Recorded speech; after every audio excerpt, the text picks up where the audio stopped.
Okay, now what I'm going to do is to show you what's going to be taking place in the developing room. Is going to be in total darkness. I'm going to show you in light so that you can see what is happening. But it will be in total darkness as we begin this process.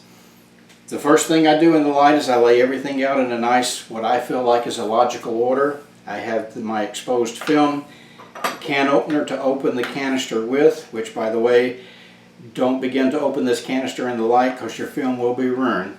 I have my scissors laying next because I'm going to need them. I need them twice, so I need to make sure I know where they're going to be. My film roller I have laying next so that I can put my film on it. I always put mine down so that when I pick it up, it will be in the correct way so that I can advance my film onto the roller without having to guess what's what. I have my developing canister. Inside my developing canister I already have the center column.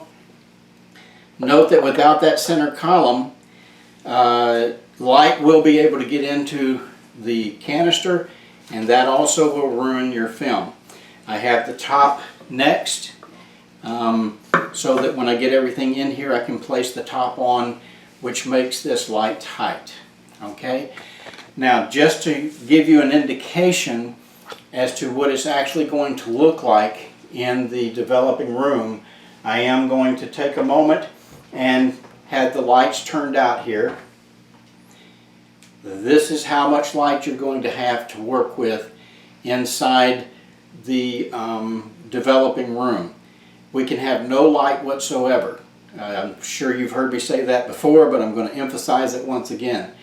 You cannot have a cell phone, can't have an MP3 player. Anything that emits light is not going into the room at this time. So now I have the lights turned back on. The reason it's in this order is I'll have my hands laid on the counter, and when I get ready to move the film from the canister to the developing tank, I need to know where everything is, and since it's going to be so dark, I need to be able to find it. So I just move my hand until I find my canister with the film in it. The end that protrudes I turn down. I will take my can opener, and it does open relatively easy, just like a bottle. I will catch the lip under here with this and pry it up. When I do, that pulls the cap off. Already this film is ruined, by the way, but already it pulls it off. You can take your thumb and peel it the rest of the way. It peels relatively easy, although I am going to say be very careful because this is a piece of metal. This is a sharp piece of metal. They can cut you, and I don't want that happening. So once you get this opened, you're going to turn it over, push the little protruding part, your film will come out into your hand. You want to try to get it in your hand in this fashion. I'm going to say about the first 2 or 3 inches, maybe 6 inches of your film, it's okay if your hand touches that, but after that don't, because your negatives are going to be there. You don't want to get your oil off of your hands onto your film because it can ruin the process. Once I have this done, I need to, and this has to be done in the dark, I need to find the little flange on the end here of the film. I'm going to take my scissors and I'm going to cut this off straight. Now let me show you, I did that in the light obviously, but when I'm in the dark what I usually do is I hold it in between my 2 fingers such as this, and I try to feel and make sure I can get it to where it's pretty much squared off, and then I can take my scissors and lay them up against my fingers. Please don't cut yourself. And I can do that and it squares it off pretty much. You want it as square as possible because when you start putting it on the film roll, it's just way easier if you have a square edge to do this. Now in the dark, when I lay my scissors down, I want to make sure I lay them down where I can find them relatively easy because I'm going to need them one more time. Now I'm going to pick up my film roll and start feeding it into the edge. And as I said, you can about the first maybe 3 or 4 inches, use your thumbs to feed it in until it catches.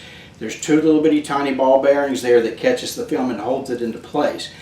Once you have it caught, then you're going to start to want to advance it. Let me see if I can get that to catch. And the way you do that is just simply stand here and do this. You don't have to get into any kind of hurry. You don't want your film buckling up on you or anything. You don't want it touching itself in there. But as long as you do this, the film is going to keep advancing. It doesn't seem like in the dark that anything is happening. Now I'm going to see if I can speed the process up just a little bit as we go through this. And what's going to happen is when you get to the end, now see, I can watch it in the dark, in the light, but in the dark you're not going to be able to see this. What's going to happen is we're going to get to the end of the film and it's going to stop. It will not advance anymore. Again, in the dark, what you want to do is you want to take this, feel where the little roll is, take your scissors and just cut that off. Okay? Now notice what I just did. I do this in the dark as well, as I put myself up against the counter so that if anything does fall, it's not going to fall off onto the floor because you won't find it in the dark. Okay? One more little roll just to make sure it's all on there, and that's what it would look like if you could see it, but it's going to be in the dark. The next thing I do, I find my canister, make sure the center column is in place. You take your film, put it over that center column, push it all the way to the bottom. That is so that when you start using the chemicals, it'll cover the entire thing. I take the top, I'm going to put it on, you just snug it down. Now, technically, inside of the developing room, I could actually turn the lights on now because the film is still in a light tight canister. What you're going to do is we're going to have the red cap that you can take off. As you can see here, there's an area where you can pour chemicals, so this is where the chemicals are going to go in at. I'll show you all of that beforehand, but basically the chemicals are going to go in. The center column is keeping light from getting into it, so this film is protected at this time, or would be protected at this time. One more thing that I want to show you, and that is at any point during the process,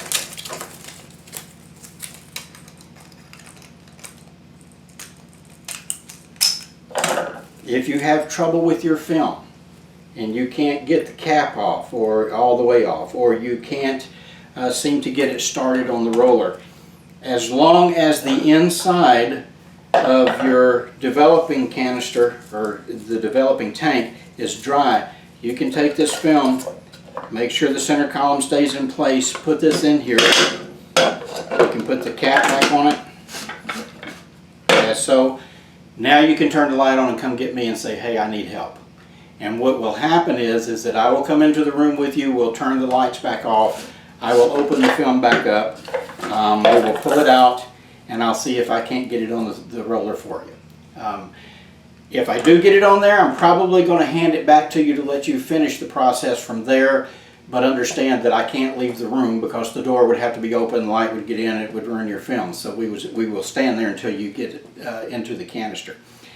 Other than that, don't fret. I know this may look a little complicated. It's really not. After you do it 1 or 2 times, you're going to find that you probably won't even think about it anymore. You'll just go into the room, turn the lights out, and boom, you got it done. Okay. Thanks for watching.